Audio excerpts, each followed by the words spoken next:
A love letter written from the depths of a Beijing jail cell. Aussie journalist Cheng Lei longs for the country she calls home. I miss the Australian people, the closing hours of food market stalls with butchers calling out end-of-day prices and Sunday flea markets.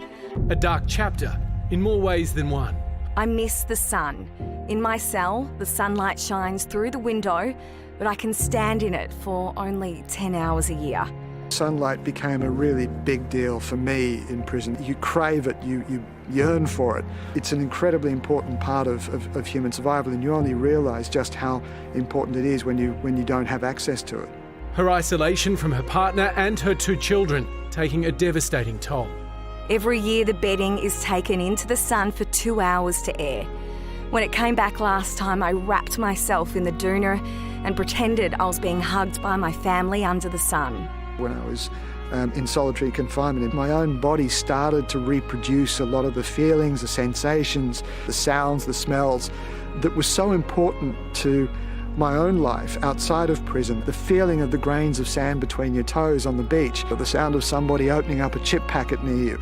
Once the face of China's CGTN news broadcast, Cheng was arrested in August 2020, accused of supplying state secrets overseas. Tried behind closed doors, Lei was never even told the verdict. It's incredibly difficult not knowing when things are going to end. At least when you have a date, you can prepare your mind and your body for that period. The government treading carefully to avoid jeopardising her release. We have respectful discussions, but we have some in which Australia's position is made very clear. Alone, trapped in legal limbo, Cheng Lei's memories are stark contrast with her gruesome reality. I miss chuckling at drive time radio. I miss the sea salt whirling in my ear, the sand between my toes. Most of all, I miss my children. I think what really strikes me about this is that it was a year or so back we spoke to Nick Coyle, Cheng Lei's partner here on the project, and it was really interesting talking to him that he didn't bring a huge amount of emotion despite what he and the family are going through. And I think part of that was not wanting to, I suppose, add dimensions to whatever process is going to unfold to see her release that might be difficult to control or manage. And so I think this letter from her, you know, it's so clearly emotional. It's so tugging at the heartstrings from her, but also kind of reaching out, I think, to the Australian public. In a weird way, her story hasn't really had the same coverage, I think, and focus that other stories have. Certainly talking to Peter Grester about it in the last few years, I think, you know, he has observed that as well.